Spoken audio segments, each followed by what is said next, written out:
Hey,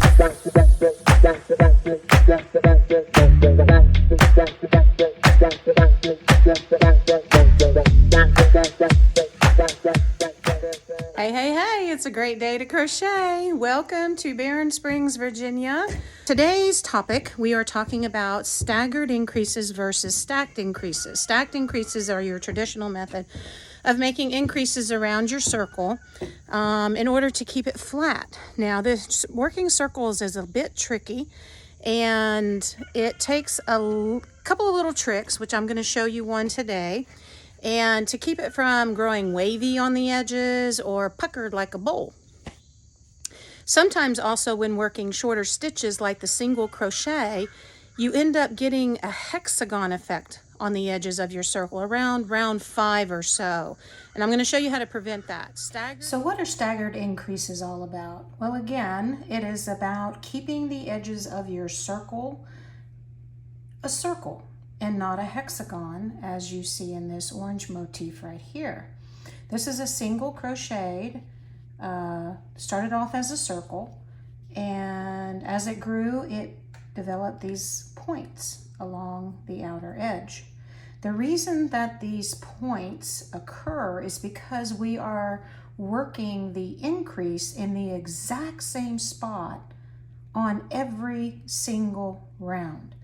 That is going to cause the point, and then in turn, it's going to flatten the edges between those points, developing this hexagon shape that you see here. That is using the traditional stacked method of increase. Now, if you want to keep your circle a circle, you use the staggered method, which you see in this gold piece here. Now, this one was done in the round, this one was done as a spiral, the gold one was. It doesn't really matter. Staggered increase methods work on both. So get rid of the hexagon.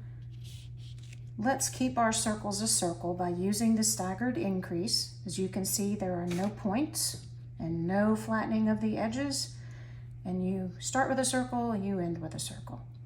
Now, on your shorter stitches, this is more prevalent than your taller stitches, this hexagon effect.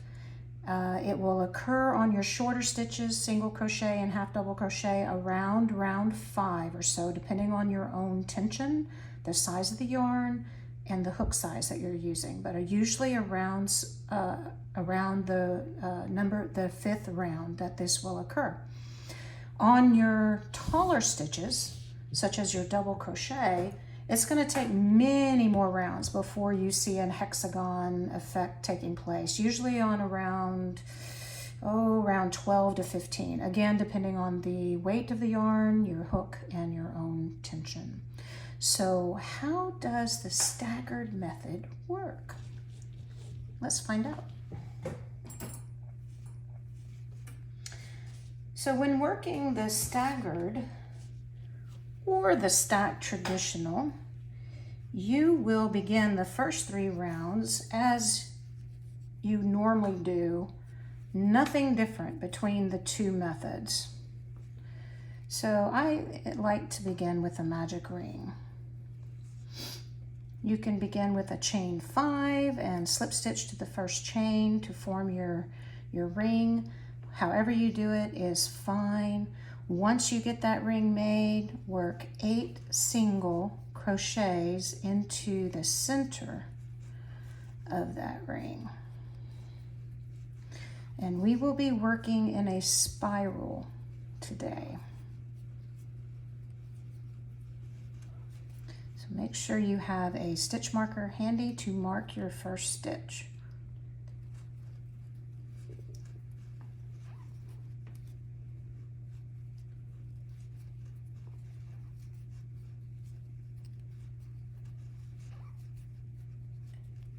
All right, once you have your 8 stitches, make sure you have 8. 1, 2, 3, 4, 5, 6, 7, 8. And then you can pull your tail if you made a magic ring. And whenever I do these or adjustable loops, I don't like to pull it all the way until I get my second round in there. It's a lot easier to insert the hook when it's not so tight. So I'm just going to pull it just part way closed. And so that's round 1. Round 2, we're going to make an increase in every stitch around. So a single crochet in the first stitch and another single crochet in that same stitch. That is an increase. And since we're working in a spiral, let's put a stitch marker in the very first stitch to keep track of where our round ends and begins. Okay, so now we're going to work another increase in the next stitch.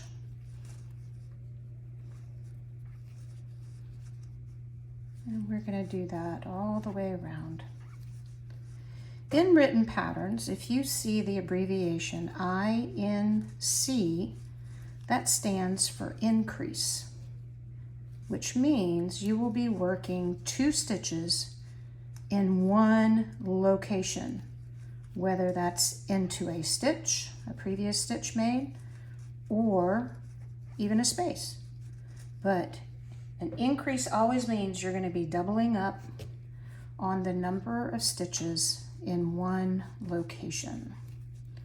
So if you see increase, comma, single crochet, you know that you are going to work 2 stitches in the first stitch and an individual stitch in the next.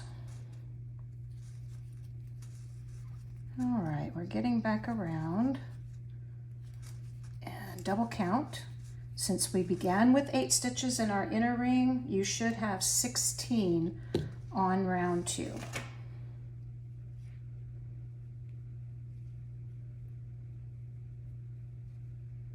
And 16, I have 16. Now I'm going to go ahead and pull my tail one more time to close that up. I will weave in my tail later because we all know that magic circles tend to loosen a bit on the center ring right there over time. Okay? All right, so round 3, nothing new yet. Round 3, I am going to place an increase and then a single crochet. That is my sequence. It sometimes is referred to as a 2-1 pattern. The 2 stands for the increase, the 1 stands for the individual stitch that follows. So we will begin with an increase in the very first stitch.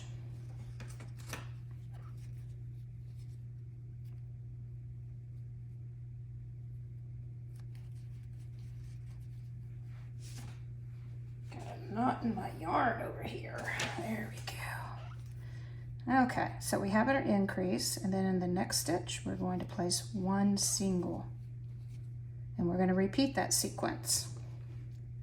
Don't forget to put in your stitch marker. You don't want to lose your place when you're working in spirals. So we have our increase and then a single. We're going to work another increase and a single, another increase and a single, and we're going to keep repeating that sequence all the way around.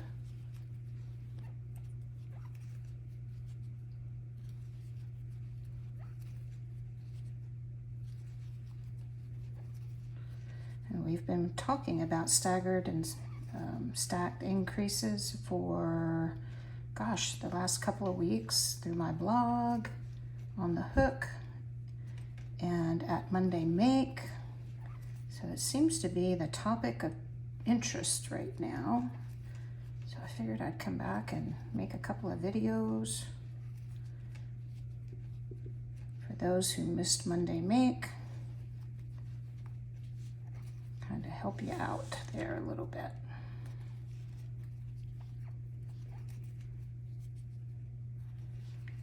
I need to get some more yarn.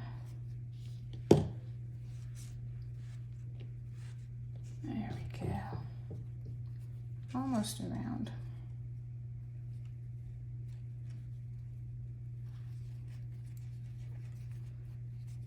And because one of the other things we do in keeping a flat circle is making sure we increase in the same multiple that we began with, which is 8 in this case.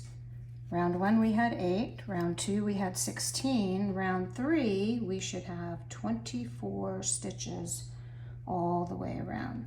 So count your stitches and we will return for part 2.